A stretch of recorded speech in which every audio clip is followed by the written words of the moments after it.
The night was silent, the lamps burning low. The family gathered in fear.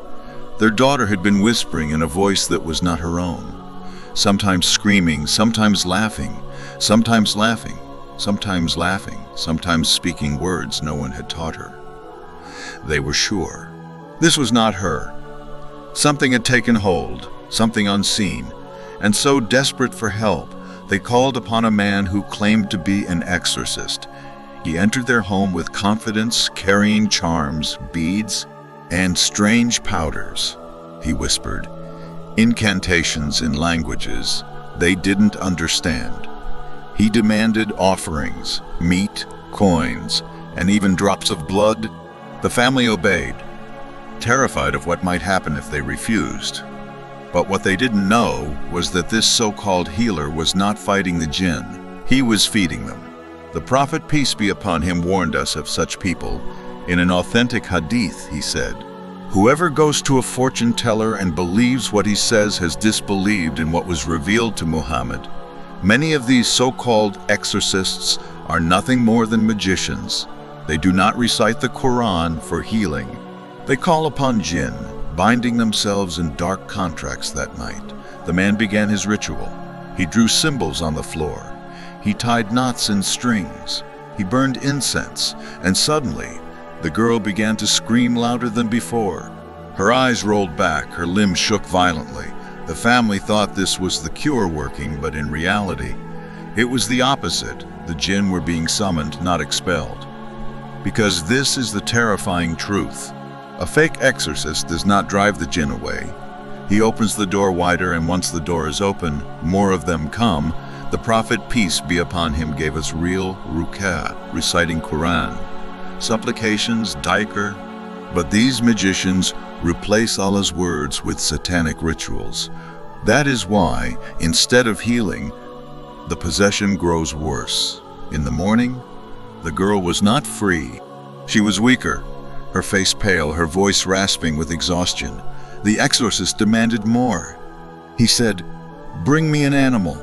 I must sacrifice it to break the curse." The family, still believing him, brought what he asked. He slaughtered it in a way forbidden, without mentioning Allah's name, and left the blood at the doorstep. And that night, the voices grew louder. Not one, but many. The girl began to laugh in different tones, sometimes like a child, sometimes like an old man, sometimes like an animal. The house itself began to creak and groan. Shadows flickered in the corners. Whispers echoed in the halls. The family had not just called an exorcist. They had unleashed hell. The Prophet, peace be upon him, warned us. The devils gather upon the one who departs from the remembrance of Allah like wolves, gather upon their prey. This is exactly what had happened. Instead of protecting their home with Quran and prayer, they had invited wolves to feast. But here's the terrifying part. Many Muslims today are repeating the same mistake. They go to healers who promise quick cures, but who use talismans, strange chants, or secret rituals. They do not realize these are the signs of seer, magic, and every act of magic requires the help of the jinn, and every alliance with the jinn requires disobedience to Allah. The girl's suffering was not unique. It is the story of countless families across centuries who turn to the wrong people for help, and the result is always the same. Instead of healing, destruction. Instead of peace, chaos. Instead of light, darkness. Because the fake exorcist is not a healer. He is an agent of Shaitan, and his rituals do not cure, they corrupt. The second night was worse than the first. The girl's body was shaking so violently that her family had to tie her arms to keep her from hurting herself. Her voice was no longer her own.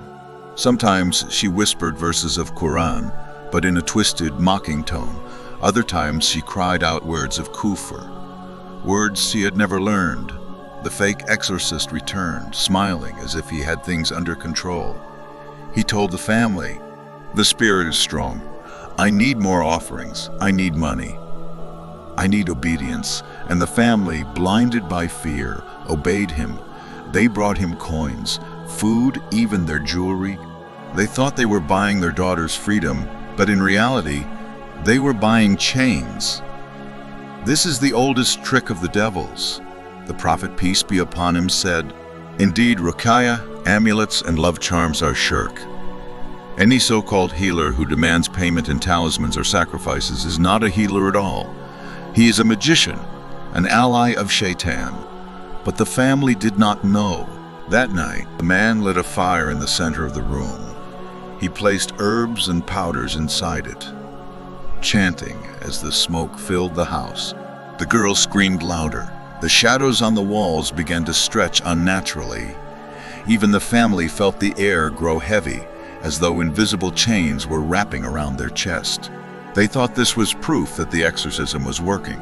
But in reality, it was proof that the entire house was now infected. The prophet, peace be upon him, told us, "Do not make your houses like graves." Indeed, Shaitan flees from a house in which Surah Al-Baqarah is recited. But in this house, no Quran was recited. Instead, it was filled with smoke, chants, and blood. No wonder the Shaitan gathered there, like moths to flame. And the Jinn do not come alone. They bring more of their kind, they call their tribes, and once a house is open to them, they do not leave easily. The girl was no longer just possessed. The entire family began to feel it. The mother reported hearing voices at night. The father said he saw a dark figure standing in the corner, watching him. The younger children began to wake up screaming, saying something was sitting on their chest. The house had become their den, and yet the exorcist kept lying, he said. "The spirits are angry. You must continue until they are satisfied." Satisfied? The Shaitan is never satisfied. The more you give, the more they take, the more you obey, the deeper you sink. In one hadith, the prophet, peace be upon him, explained that the Shaitan sits upon his throne over the sea, sending out his troops. The greatest of them are the ones who cause the most destruction in human lives.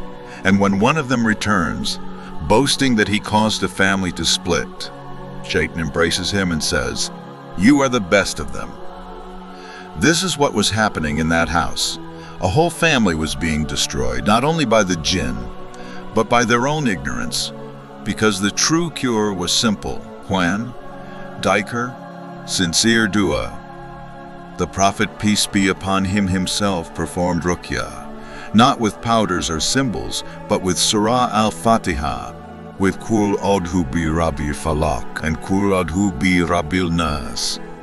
He taught us to seek refuge in Allah from every whisper, every curse, every evil eye.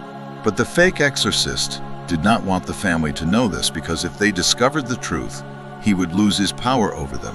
So he kept demanding, kept summoning, kept feeding the evil, and the family, they kept obeying until the night came when even the neighbors began to hear the screams. That final night came with a storm.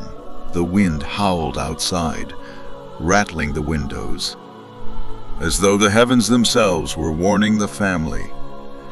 Inside the house, the exorcist sat with his fire once again, muttering incantations that no one understood.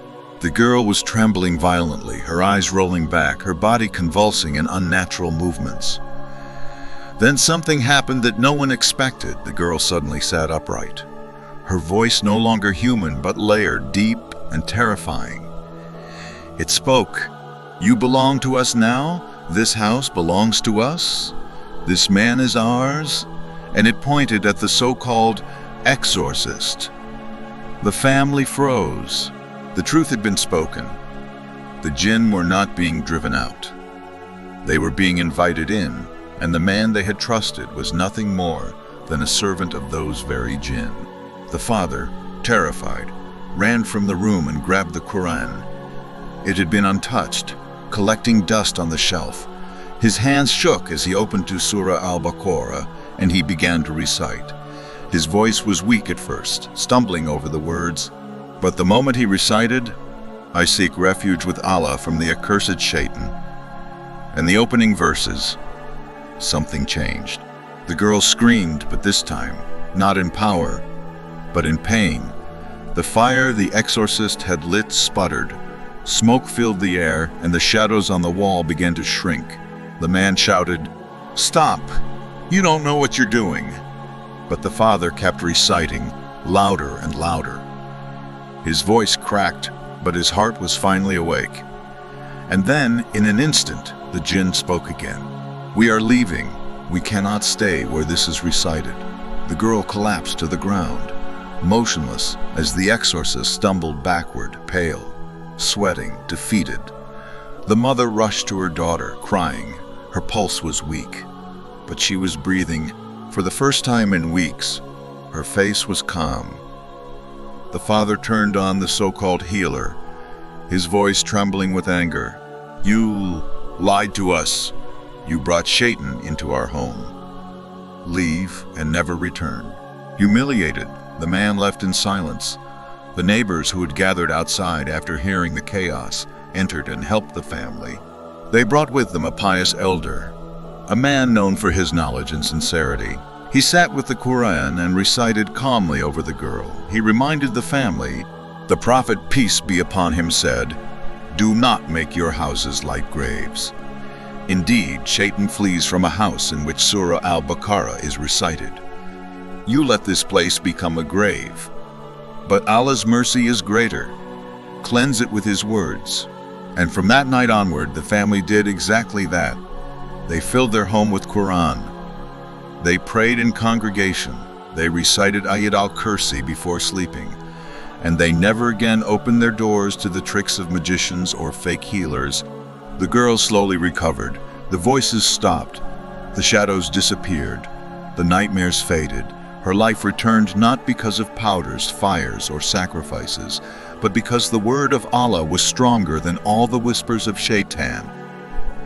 This is not just a tale of one family. It is a warning to all of us. The Prophet, peace be upon him, told us clearly that there are healers who mislead, who use sire, who serve the Jinn.